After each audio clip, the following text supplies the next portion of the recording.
Why y'all so uptight all the time? Regulations, procedures, gotta be on time, gotta do this way, gotta do it that way. Bland food, rules, regulations. He never relaxes. All work. I don't even know how to play. Damn, y'all make me crazy. Why are you always playing? It's time to work. Why can't you be on time? Why you always have to kind of roll 6 people deep? You can't just go someplace by yourself. And why are you so loud? You can't just keep it down. Damn, make me crazy. Sound familiar? We can get on each other's nerves. Yeah. And some of it is quite understandable. In my life, I've been able to kind of straddle both sides of these experiences, the Black side and kind of getting a sense of what the Black culture values in terms of vibe, in terms of the way that we work together to find communal solutions and have communal experiences and solve problems together for the betterment of all. Meanwhile, we've got white folks who are more individualistic and more pointed and more rational and more, just kind of uptight. What's that about? Are we really different? And yes, we are different. Fundamentally different. But not at the level of our genetics. Overwhelmingly, our genetics, we know this very clearly. It's very well established and documented that our genetics are not what distinguish us. What does distinguish white people and Black people are our cultures. And the differences between the cultures have been happening and developing for a very, very, very long time. And they're not likely to go away anytime soon. Let's zoom out to start and kind of set the context for this. Homo sapiens, modern humans as we phrase them, appeared in Africa about 250,000 years ago. And about 60 to 70,000 years ago, the human diaspora began. Humans began moving out of Africa and began exploring other parts of surrounding territory, and they pushed further and further and further and further. Originally, they started going to the east toward Asia and New Zealand. Then they made a turn up into the Asiatic regions and the steppes, and then continued their migrations over into Europe. And then beyond that, it's a little bit foggier. There are lots of competing theories about how people got to the United States and the Americas, but the fundamental part of the human diaspora story starts at that fundamental level. And at the point that humans had arrived in the northern latitudes, up in Europe, colder climates, a set of adaptations were required in order for humans to survive. Now, mind you, these are the same core humans that were emerged out of the cradle of civilization. But over the course of time, different environmental factors impacted human beings in ways that are profound and enduring. So being in different climates, different environments produce adaptations in humans. Let me give you a few examples. In Africa, it is theorized that there is having longer and leaner, taller bodies is an adaptation which helps humans to dissipate heat. If you have a long body, then the heat is not so concentrated as it would be in a short body. A longer body allows the heat to dissipate, okay? So this is a purported explanation for that morphological difference, the shape, how the body is shaped. In colder climates, let's say in Mongolia, for example, it's much colder. And you don't want to dissipate heat, you want to preserve heat. So a shorter, stockier build helps the human to retain heat. That's an adaptation. And it helps to optimize for survivability, just like being tall and thin optimizes for survivability in that climate. Eye shape. Among certain northern latitude Asiatic peoples, eye shape is narrower and more almond shape. This is theorized as a coping mechanism for brightness. If your eyes are wide open when you are exposed to lots of snow, what happens? Snow blindness. This is why when you see Arctic explorers, right, you see them wearing these really dark sunglasses. It's not because they're trying to be cool.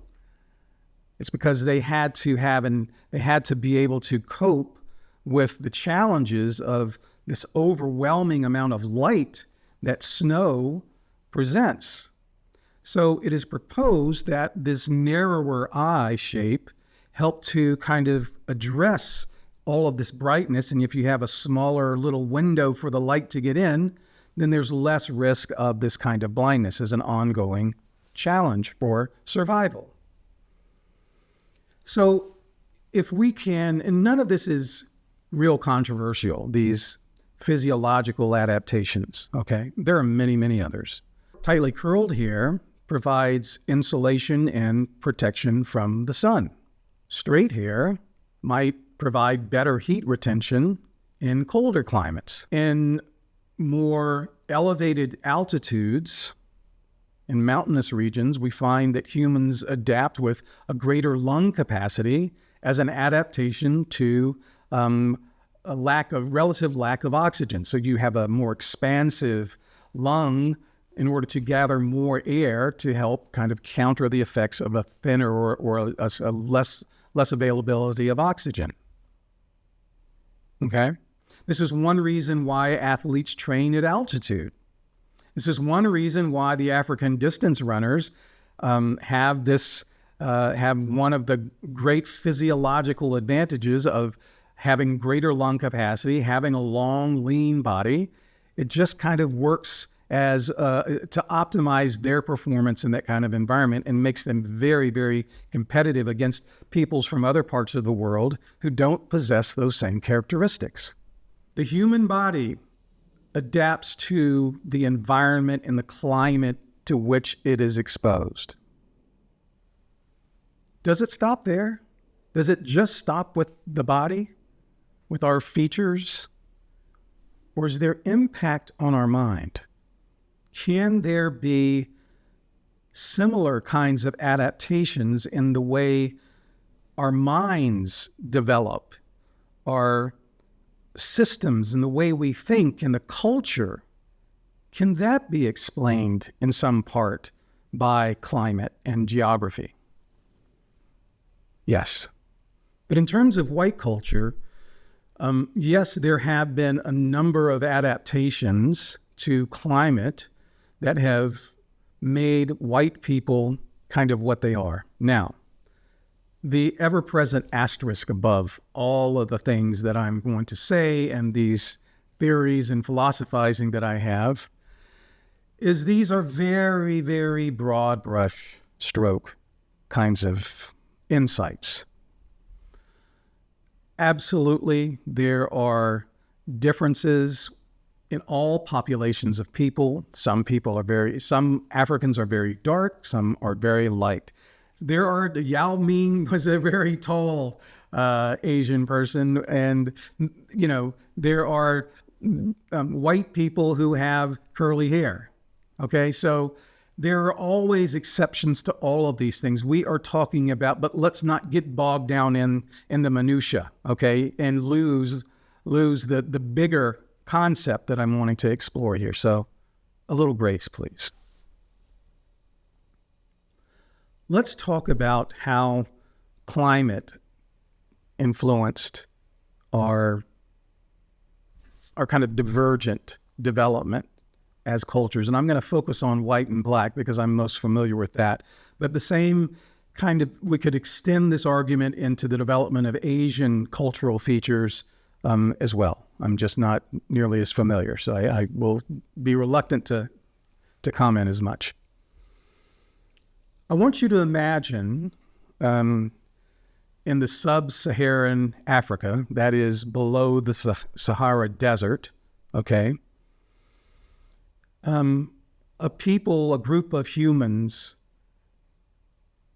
learning how to survive in that environment. Well, what was it like in that environment? Well, one of the things that we know is that it is predominantly a warm environment. There is no serious winter in sub-Saharan Africa.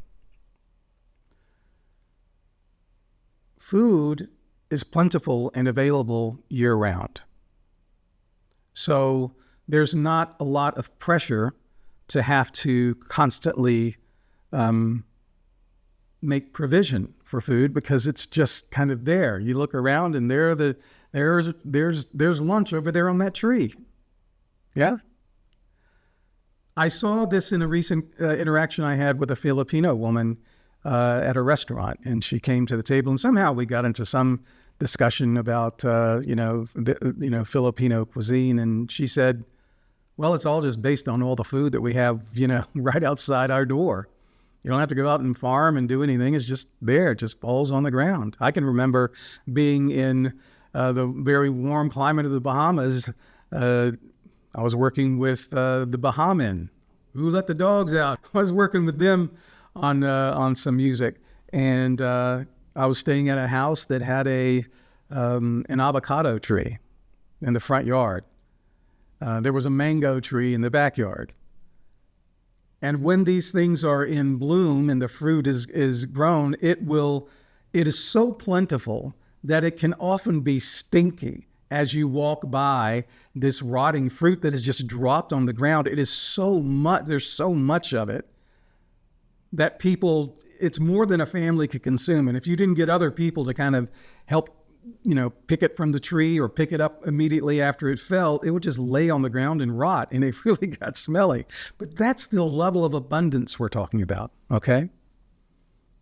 And that leads to a level of a view of the world as being a world that provides. Yeah, without a lot of effort, it just provides, right? In that environment, if you don't have a winter that is coming, you can put up a housing structure that reflects the kinds of home structures that we see in Africa. You didn't have to have something that would last for years or decades or centuries. You didn't need it. Because, and you didn't have to have something that was tightly, everything had tight right angles and insulation and thick walls and solid roofs and very strong supporting structures to be able to bear the weight of lots and lots of snow. You didn't have to contend with that in Africa. You had to contend with some rain. You had to contend with some other kinds of environmental challenges, but you did not face this kind of existential threat from a single season. Now let's, compare that to the environment in which white people began to emerge roughly 4,000 years ago in Europe. Although the roots of many of these features that I'm going to describe, they go much, much further back. But they really kind of came into focus and became more apparent as features that we can recognize today, roughly 4,000 years ago? What were the cultural artifacts that emerged out of that climate? I call this theory for white cultural development, winter is coming, because I think that it really encapsulates the kind of paranoia and dread of the coming of winter that these humans had to cope with. Very, very different from what their brothers and sisters in Africa were having to cope with.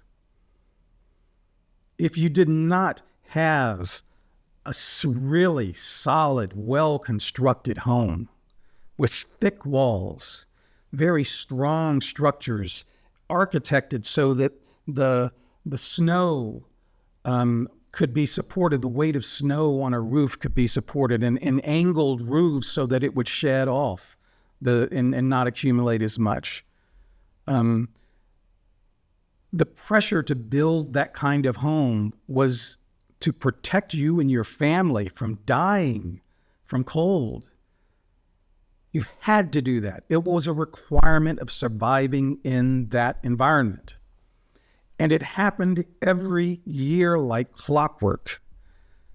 And they saw the ravages of what happened when you didn't do that. The early, humans that arrived out of Africa who first came into this harsher, colder environment, I have to believe that many of them were unprepared for winter and the demands that it made on people to provision themselves and to prepare for it, and many of them died. But the ones who survived were the ones who were able to say, this thing is going to happen again. The skies are going to go gray. The sun will not appear as often. Everything's going to get cold. The leaves will fall off the trees. The crops in the field will die. All the animals are going to go into hiding.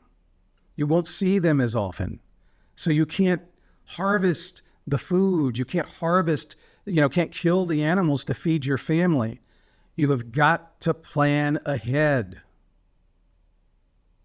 You've got to know this winter, this very challenging, lethal season is coming back at us again. So we've got to prepare for it. We've got to build these homes. We've got to store the food. We've got to do all of this stuff so that we don't die. This is the human experience. It's not the white experience. This is how humans react to threats. They don't want to die, and so they develop things that help them to mitigate the threat. And they develop habits.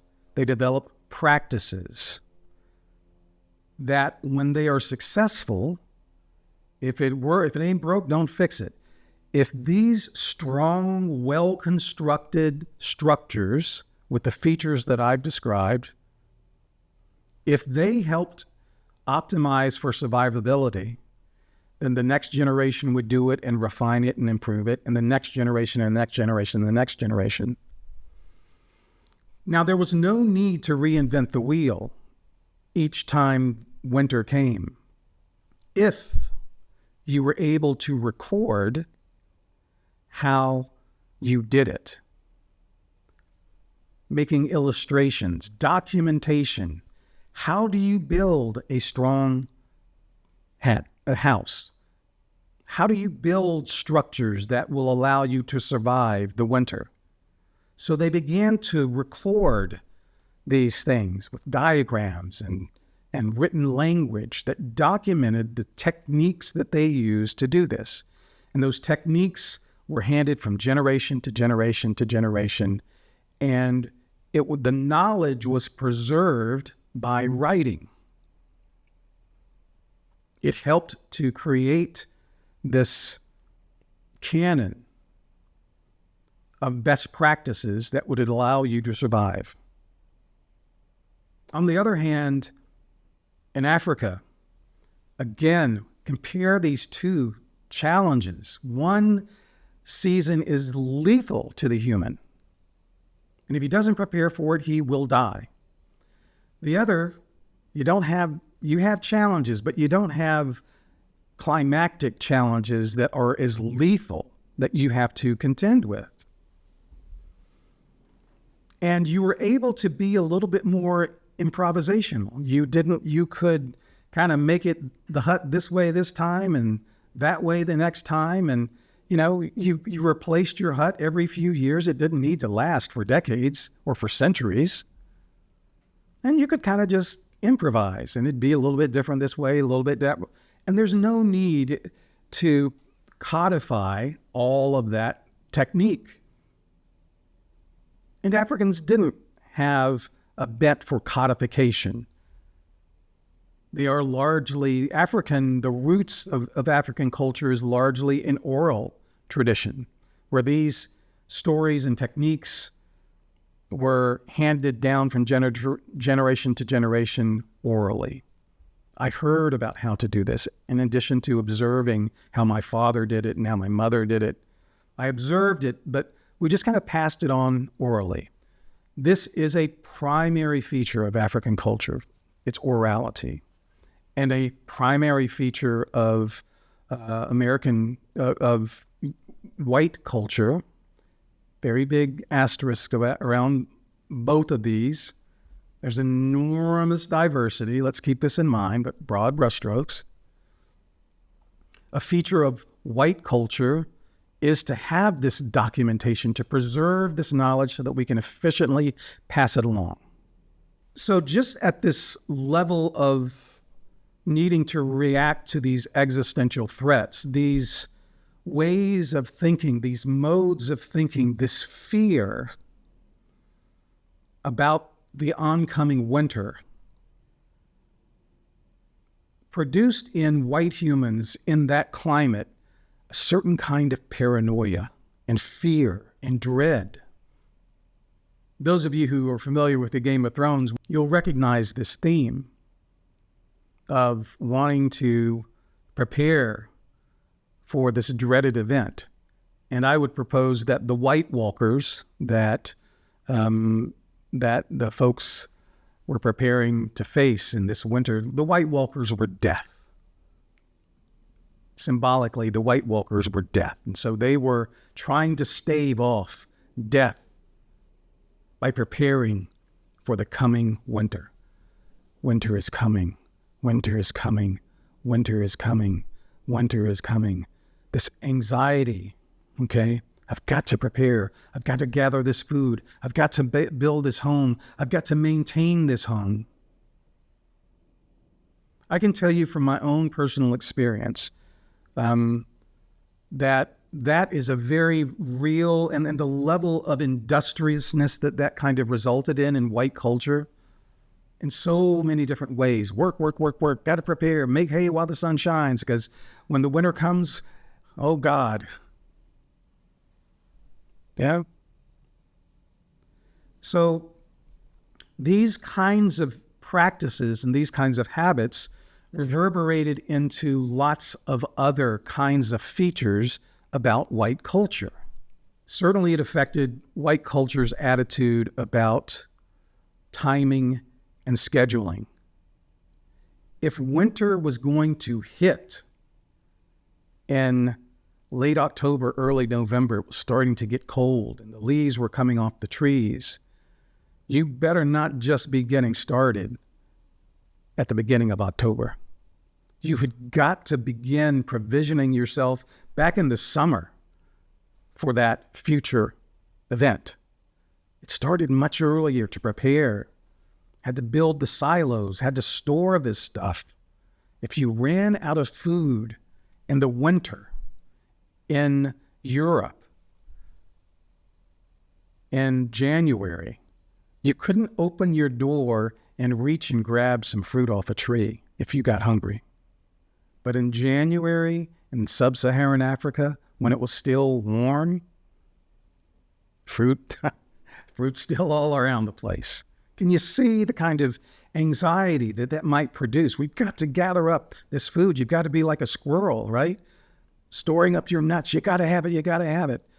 Now, this is a complex story, and other people will say, well, there were the rainy seasons and along the Nile, and there were all kinds of things that people had to cope with there, and they had to provision and plan and anticipate. Yes. Okay. But in terms of Africa, that's a fairly small kind of experience. All right. But for Europe, this was all Europe. Okay. Everything in these northern latitudes had this kind of existential threat of winter. Everybody had to share this mentality. It also resulted in differences in the way that we solve problems, from a more individualistic kind of approach that white people have and a more collective approach that black people have. It was every man for himself, every family for themselves, first and foremost, in the northern latitudes. Winter was coming. Me and my family, my 5, 10 members of my family, my clan, it was up to us to build our house. And it was up to us to find a place to build it. And there was competition for the best place to build it. Some places were better than others. And there was competition for the materials that you had to go get in order to build these kinds of structures. So the level of competition to provide for your family was very, very strong. Let's compare that to in Africa. Again, we didn't have this looming existential threat heading toward us every single year.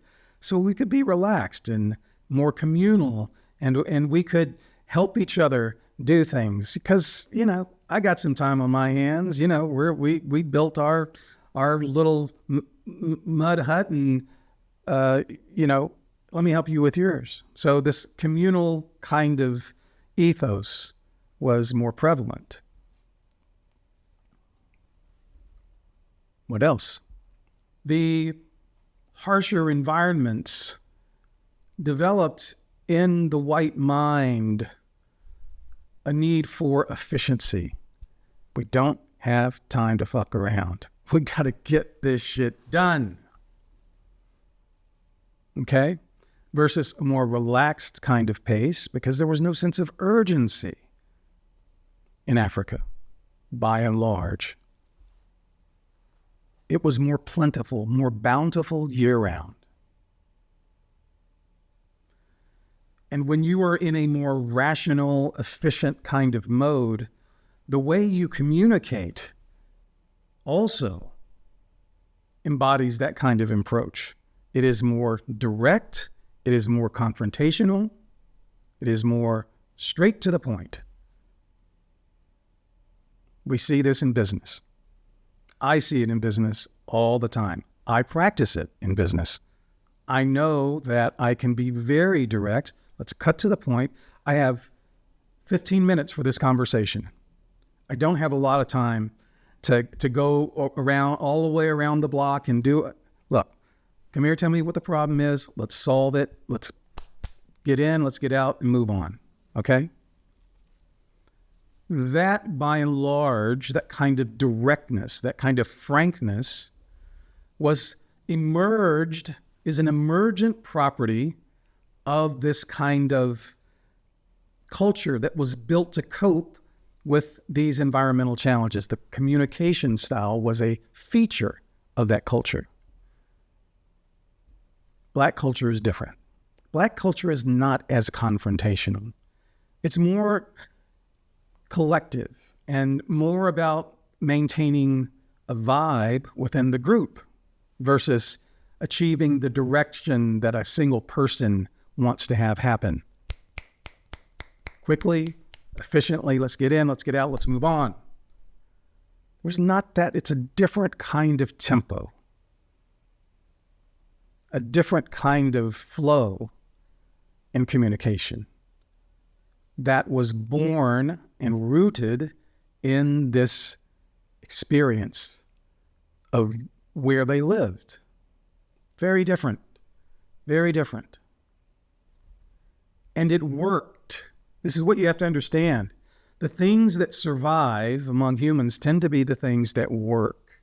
So this directness, this rational, let's get shit done, let's be organized, let's be scheduled, let's be efficient, that worked. That helped them survive. Why? We say in the South, dance with the one that brung you. All right? And if this approach was successful, keep doing more of that. Keep doing more of that. Okay? And in Africa, it was successful for them. The way they approached life was successful for them. But these were very different styles. And in today, sometimes those styles, as you saw in the little opening montage, those styles can be like oil and water. They're so fundamentally different. The individualistic versus the collective, the punctual, the time, the rational versus the more relaxed, the more collective, the more emotional. Within this structure of the northern latitude white experience, organization became critical as people started to gather in towns and cities and build cities. They took this rational, structural, organizational kind of the roots of what they needed to survive, then began to operate at scale. And their cities and larger gatherings reflected that. Part of it was an organization of a hierarchical organization. We couldn't have 10 chiefs. Can't have a bunch of chefs in the kitchen, right? We got to have a chef who leads the kitchen, and then everybody else kind of follows the chef's orders. In white culture, then, as we see in now, it was very hierarchical. Leaders at the top and subordinate positions at the bottom. It was the most effective way to organize white humans in order to survive and thrive in their environments. With far fewer climactic and environmental pressures in Africa, decision-making could be done in a different fashion. It could be more collective. It didn't have to be as hierarchical. It didn't have to operate at scale as much. In white culture, there is an emphasis on individual achievement.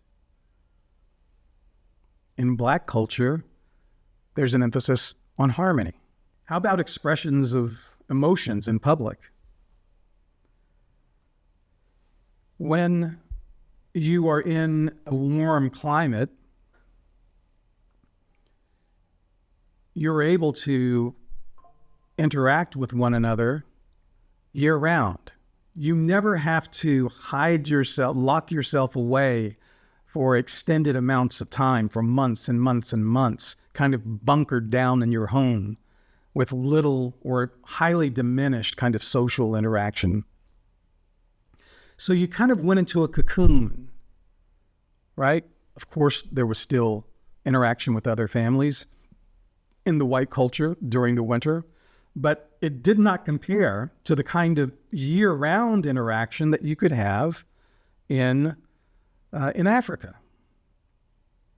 In the middle of January in Africa, you could say, hey, let's roast a pig.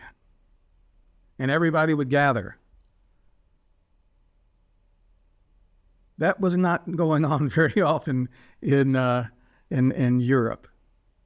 They were eating these rotten fish that they had fermented and dried for the winter. So as it relates to expressions of emotion, you were able to be kind of a more consistent emotional, kind of a bit more emotionally buoyant. Warmth.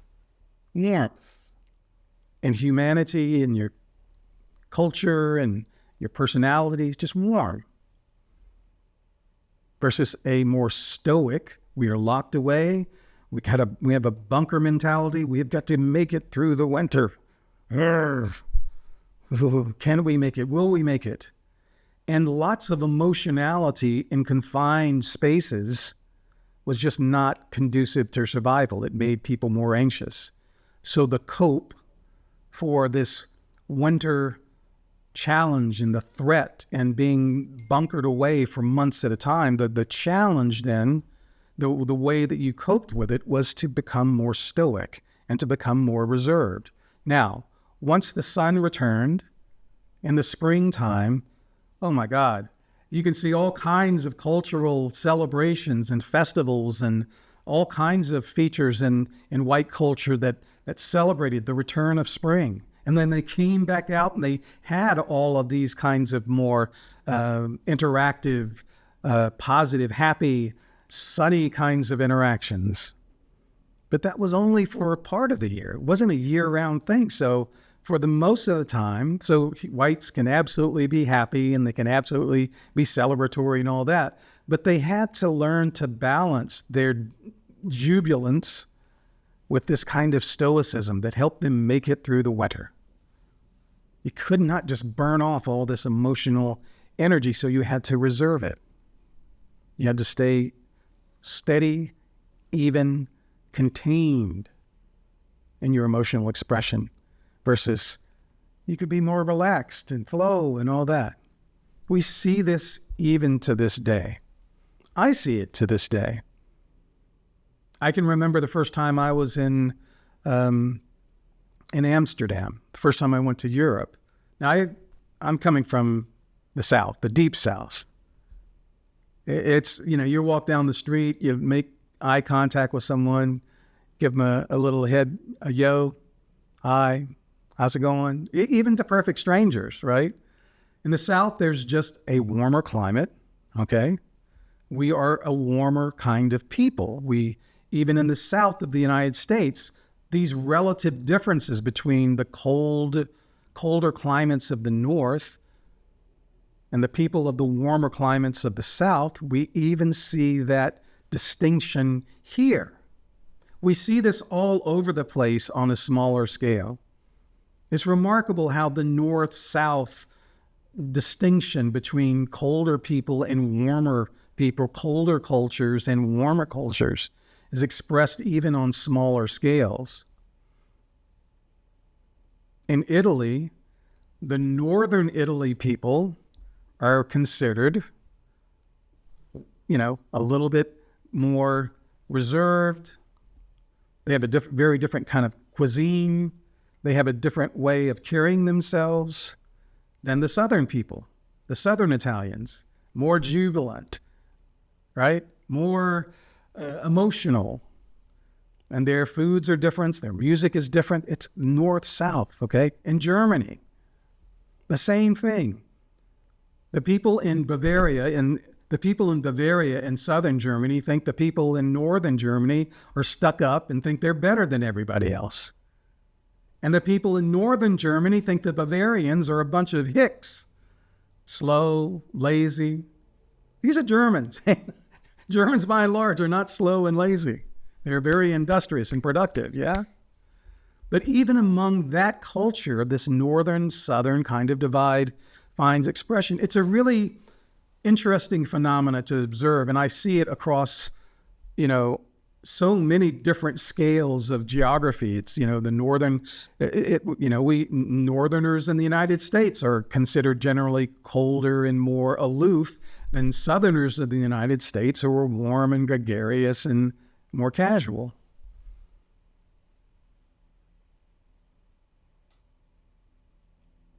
This is powerful. These are powerful forces. So are you starting to see how some of this is not conscious? People weren't choosing to be this way. They almost had to be this way in order to survive. They were responding to the threats that they faced, the challenges that their environment presented to them. Here's an interesting thought. I hear a lot of black people say, we were the first people. Black skin was the first skin, right? So the black people were the first people. Here's an interesting little tidbit. I haven't formally explored this, although I did a little bit of research, and there are some scientists who have also had a similar formulation. I've not looked deeply into it. Here's what I know. We are mammals, right? We are mammals. And among mammals, like dogs, okay, if you shave, have you ever seen a dog? I've taken a dog to a vet, and he had to have some stitches added to a cut. You know what they do is that the vet will take a razor blade and shave the hair around that wound so that they can, clean it and have access to it without hair, getting mixed up in it. And if you shaved the hair off a black dog, what do you see? You see black skin? No, you see white skin. If you shave the hair off a chimpanzee, black hair, what do you see? You see white skin under there. The black fur, the black hair, is a protective mechanism for the skin, just as melanin is a protective mechanism for the challenges of dealing with so much sun in Africa. But if you have hair as that protective layer, SPF 20,000, then you are protecting this lighter skin beneath it. As humans evolved from creatures who were covered in hair, black hair, most of the illustrations we see suggest that they were covered in black hair. As primates evolved into humans, the hair began to disappear. And so I think an argument could be made that the original primate that was the progenitor to Homo sapiens actually did have white skin that was covered in black hair. And once that hair was shed, and I don't really know what the triggering event was it climactic? Had there been some shift in the position of the Earth's position to the sun, and so it became a little less, the planet was warming, and so maybe the hair wasn't as necessary as a protective layer. But for whatever reason, once the necessity for having hair, humans having hair, they began to shed it. At that point, they lost this protective layer. And what did they have to do to adapt to the threats of the sun? They had to darken, the skin had to darken and assume that role of protection. Melanin, instead of hair, now became the protective mechanism. So an argument could be made that the original of our species was actually white, covered in dark hair. And after the hair disappeared, then the skin turned black in order to cope with the sun. How about attitudes toward risk-taking? White people are some crazy mofos. Have you ever watched the X Games? Have you ever, skydiving and, BMX biking, hurtling down, through forests at 30 miles an hour, trees this close to you? White people like to take risks. It is a cultural feature. It finds its expression in lots and lots of ways. It found its expression in lots of the ways that they began to explore. When you have the continent of Africa is enormous, and there was so much room that if you and your tribe kind of exhausted the local food supplies, you just kind of migrate another few miles down the road, and there you were. There's a whole new set of trees and animals and things that you could harvest to support yourself. The resources in Europe were much more constrained. They weren't as abundant. And so the requirements for So you had fewer food resources, fewer natural resources, a more challenging environment to survive in. And when you ran out of stuff, sometimes you couldn't just move a mile. You might need to move 20 miles. You might need to pick up and move 100 miles. You might need to build a boat and sail across an ocean or across a sea in order to finally find this thing that you and your people needed to survive. And that was risky. You had to be able to take risk. You had to be able to have a tolerance for risk because you had to go out and explore. You had to. You could not just stay there or you would have died. So they had to go out and extend and explore. And again, it required a mentality. This stoicism, this kind of facing your fear and moving into this unknown future, all of that kind of stuff was born out of this pressure, this environmental pressure. Even today, we see this risk-taking. There's a disparity in the amount of, in the number proportionally of entrepreneurs in the white community versus the black community. Speaking as an entrepreneur for 40 years, it is very, very, very risky. It's why most people don't want to do it. Fewer than 10% of the U.S. population are self-employed. It's just really, really tough. People would prefer to be in a structure, in an environment, in an organization that others have built where I can count on getting paid every other week. That's all I need. Just, I'm happy to be a yard dog. You entrepreneurs are frickin' coyotes out there roaming outside in the wilderness, you can only eat what you kill, always anxious, always having to pursue, find a new food source, always having to hustle, always having to think and plan and strategize, yeah? The entrepreneurial spirit of white people is an artifact of many of these roots that we are describing here. And it is not as natural a worldview and as natural a cultural feature for people of Africa who did not face the same pressures and the same sense of urgency. They didn't have to be risky, take as much risk, because the challenges weren't as great. What they were having to respond to was not as threatening. How about work-life balance? In the white communities of the North, there was a lot of social pressure to be productive. Winter is coming. Winter is coming. Let's get to work. Do not be fucking around. Get to work right now. And if you were not a productive member of the group, of the clan, in helping everybody provide for this looming threat of winter, you could be ostracized. It would put you in great disfavor. Everybody's got to pull their weight. You got to be productive. You got to show up on time. We're working on a schedule. And if we don't meet our schedule, we could die. If we don't get this building built and our food put away, we will die. Paranoia, fear. So work. And after we work, then we can play. Became the mantra. Work was prioritized over relaxation and leisure, out of necessity.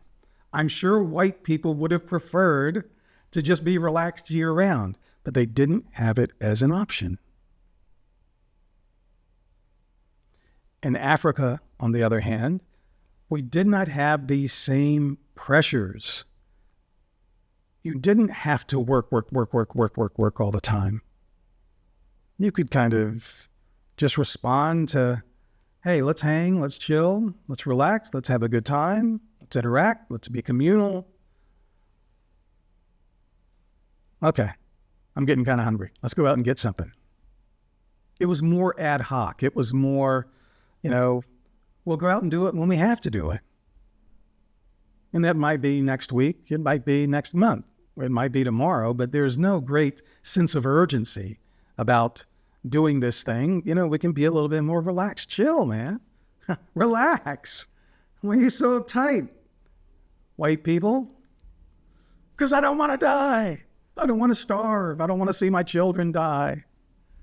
That's why they're not relaxed.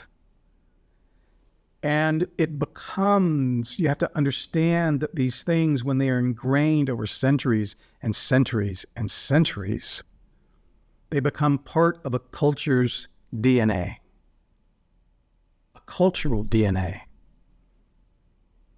that has never disappeared completely. I don't know that it will ever disappear. Now, let me say this. This is an important thing to say. Does this mean that there aren't black people who hold all these white and are incapable of doing all this white culture stuff? No. Almost all of that is what we would call a person who is able to do that would be considered a well-assimilated black person who was assimilated into white culture. And we have seen it. I see it all the time. I have many friends who have assimilated into this culture, this white cultural model, and they are on average more organized, on average more efficient, on average have higher literacy, higher written skills, less, reliant on oral transmission. They plan, they provision, they do all the things because they're in these white corporate structures by and large that require it. And because humans, are so adaptable and malleable, a white person can do the black thing and a black person can do the white thing. But it's a question of which feels more natural, which feels more, just feels like natural. Have you ever seen a white person try to go to a black club and try to do the electric slide for the first time? It's like fish out of water. It's a whole different set of ways to coordinate your body and interact with the music and feel the music and doing it in a collective. This is a beautiful metaphor. The electric slide is a beautiful metaphor for this collective experience that black people love. They're doing something in concert, together, coordinated. And it's about the shared energy and vibe of that experience. More so than white people who, aside from square dances, which is probably the white version of the electric slide, but more commonly, white people are going to do, pairs, more individualistic expressions. In ballet, we have the troupe, which is everybody, all the dancers on the side, and then you have your soloists, who do all the solos. In opera, we have arias, we have soloists who stand out front and do the solos. In black music, it's more collective, it's more groove, very percussion intensive. It's a different feeling. Now, it is also more improvisational. I'll just kind of make it up as we go along. What is white music like? White music is more structured, more formal, more rational, more abstracted, more, I'm not going to say more complex because there's lots of, if you've ever listened to bebop, if you've ever heard a Charlie Parker or a John Coltrane solo, you would never think to yourself that this is not sophisticated and abstract, okay? Interestingly, that genre, when bebop was introduced, it came, jazz was a uniquely American music form that emerged out of the black culture. And largely was kind of dance music when it first became popular. But when we got to the era of bebop, my thinking is that, some of the progenitors of bebop, Charlie Parker, not the student that I used to be, use him as an example, Art Tatum. And these guys were, I think, motivated to show that it wasn't just simple, groove, repetitive music that black people could do. They saw in European music an emphasis on virtuosity. Yeah, these, think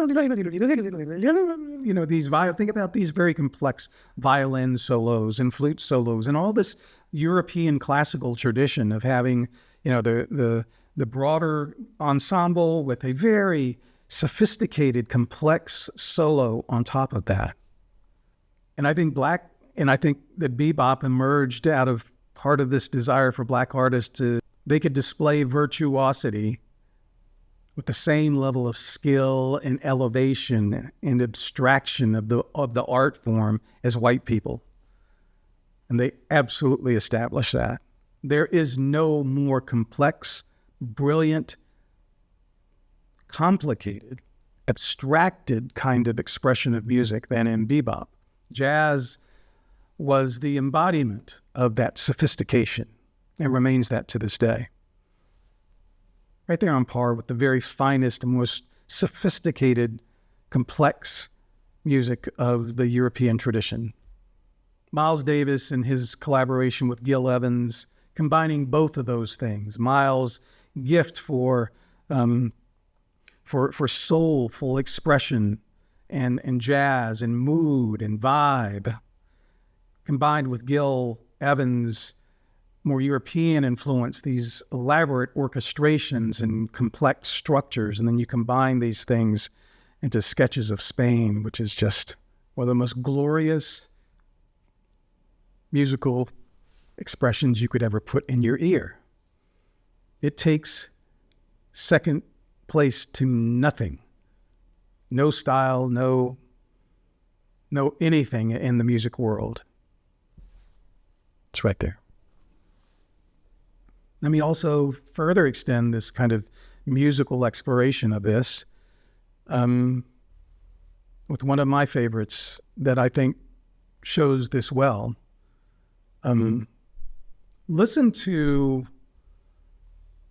Horowitz play Chopin. Horowitz was just a brilliant pianist, known for his virtuosity. Oh my God, just a virtuoso. And really embodied a lot of this kind of hyper-rational, abstracted, organized, structure-sensitive, structure-conscious kind of approach that white culture developed, again in response to the environment in which it emerged. I compare that to one of my favorite players, Thelonious Monk. Atonal, out. On first listen, it sounds sloppy. But that slop is genius, the subdivision of beats so that the offness was intentional. It wasn't an accident. It was intentional. And the offness gave it, its offness was its genius. Yeah? Go listen to some Thelonious Monk. And it can take a while for his genius to emerge and for you to understand it. You have to live with it and listen to it. But once it dawns on you what he is doing so consistently, the way he is playing and distorting and twisting and turning time harmonics into this uniquely Black expression of music interestingly, within a white context. Thelonious Monk was a pianist. Now you can say that the piano is a European instrument, but its roots aren't in Europe. Its roots are in the kalimba out of Africa. A little box with metal tines and a resonating box, a little hole beneath those tines to capture the vibration that could resonate within this box. And you've probably heard of kalimba. Go look it up, Kalimba. And what you find is that the piano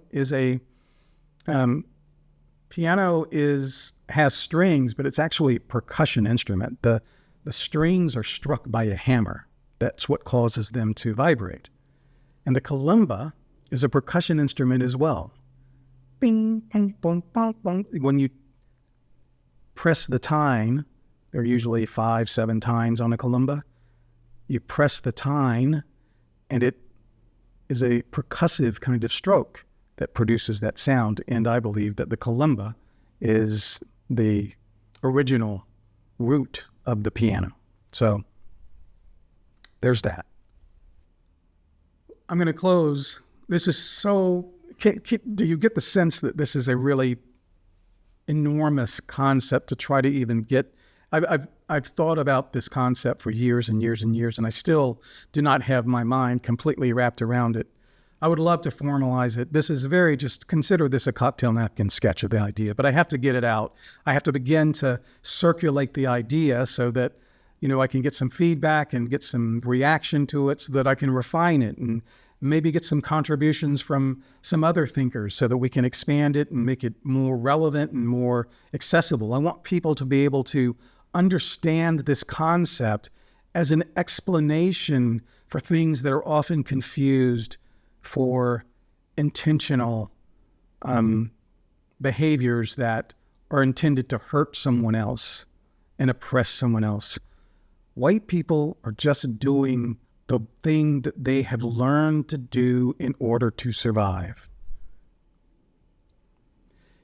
It happened to be a good mousetrap. It happened to be a mousetrap whose rough framework, the rough framework for structure, repetition, documentation, provisioning, preparation, planning, all of these things that we have been talking about were critical success factors for their survival, and they also happen to be a pretty successful way to operate at scale, to build villages, regions, states, countries, nations, continents. Yeah, it happens to work really well. This white thing is just, it works. They've invented a game. They've engineered a way to cope with the world and to make progress in the world and to deal with the challenges that the world presents to humans in a way that has been pretty effective. That's not all it is. There are a lot of downsides. I don't have time to get into that in this first conversation. Yes, there's always the other side of the pancake. This is not always to our benefit, many of these white things. Many of these white things lead to the development of the atom bomb. Many of these white things lead to the development of all kinds of things that have been very injurious to humanity and frankly threaten our existence. If the world were to end tomorrow, it would most likely be a result of things that white people have developed than black people. That red button that would be pushed to send those nuclear bombs won't be pushed on the continent of Africa. It'll be pushed in the office of some military government official in a white country.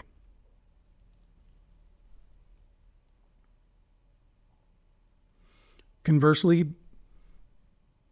I don't think that we would have the world that we have today had black people built a better mousetrap, had all of those cultural features that we've talked about with black people, had that been something that really allowed society to scale and business to scale and operate at global levels with the kind of technology and interconnectivity and sophistication and all of that kind of stuff, again, that was born out of a dread of failure, a dread of dying, right? Out of, from white culture. Had the default instead been the black culture, the world would look very, very, very different. I'm not going to say it would be, I'm not going to make a qualitative judgment on what that might be, It would be different. It would just be different. Black people would more naturally enjoy the world at large if it were based on African frameworks rather than white frameworks, as it is. Commerce is conducted within white economic frameworks, okay? That's just the way it is. Many of those frameworks have their roots in our shared humanity, okay? These concepts were imported from other things. We have a lot of contributing factors that have, from our earlier humans in Africa, that have then found their expression in white culture. There's no denying that. I don't think anyone actively denies that. I think it's an exaggeration to say that white people never give black people any credit. I just don't. I grew up in Columbus, Georgia, for fuck's sake. And to tell me, I hear black people of my age say, we never learned about any of this stuff about Africans and their contributions, back when I was going to school. Yeah, we did. I did. In my school in the deep, deep South, I learned about George Washington Carver. I learned about Frederick Douglass. All of these names are familiar from my school. There was no great shielding of, white people from the contributions of black people. At least when I was going to school. I started elementary school in 1968 and I graduated in 1980. And all throughout my education, I heard about black contributors to American culture. I heard about I learned about the atrocities of slavery. I learned about, our history, our complicated history with black people and white people. I learned about all that. I really don't. All school districts weren't the same, but I'm telling you, if I was learning about that in the deep South of Columbus, Georgia, fresh out of Jim Crow, I bet other people were learning it too. I'm not saying it was across the board, but okay. Why am I doing this? I do this because, first of all, I have to get it out of my head. My overall goal in life is to reduce suffering to the extent I can. And to the extent that we carry beliefs about other people, particularly other races, that are inaccurate or that make us feel that there is a conspiracy or a plot or, when many of these differences can be explained as artifacts that emerge. These are emergent properties that came out of a response to the challenges, the existential threats that Northern people faced. And these cultural features that we see are just natural emergent properties that came out of that. They didn't sit around plan, let's be more of this, let's be more of that. No, it just was the way it evolved because those were just the things that worked and allowed you to live and your family to survive and move generation into generation. And I'm just proposing that was a different set of factors and forces that shaped that culture than what shaped African cultures. And those changes and effects, that cultural DNA exists to this day. So if you can look at white people with a more sympathetic eye, if you're talking to my black friends, if you can look at white people with a slightly more sympathetic eye, if you can understand that their requirement for punctuality and for organization and for repetition and for work life and all of that comes out of their fear. That's the ultimate root of it. Maybe you can, it's okay. We'll get there,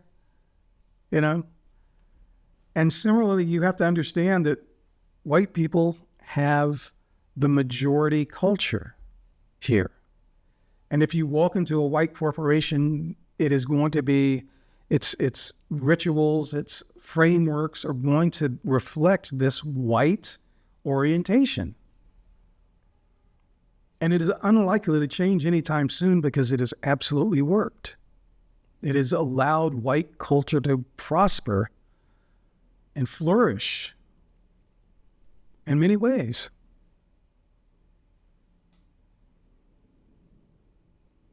if you're a black person who wants to enjoy that same kind of prosperity,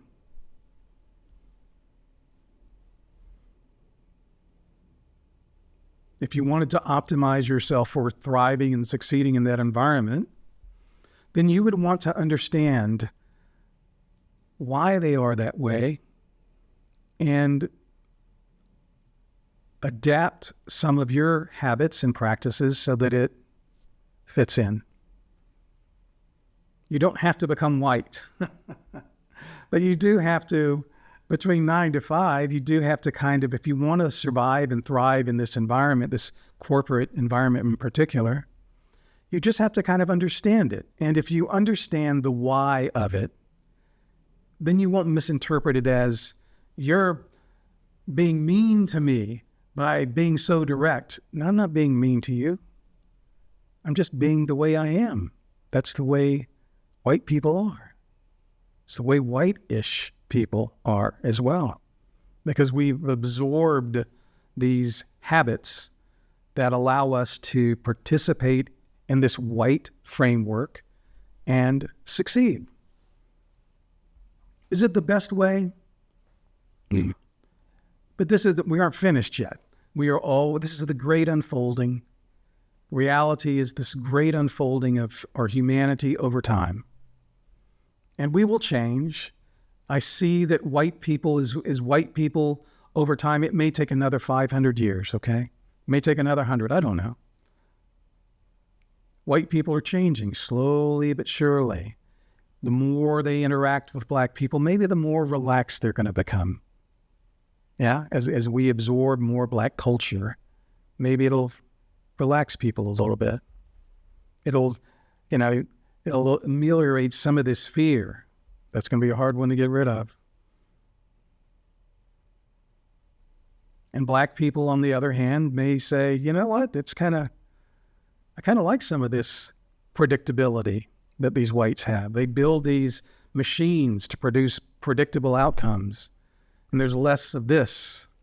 If I build a machine that runs consistently and I have inputs and outputs and I understand the mechanisms of it and the physics of it and I understand all this, the frameworks of it, if I just keep on feeding it fuel, it continues to output this stuff. And it kind of is nice just to have consistency and less chaos.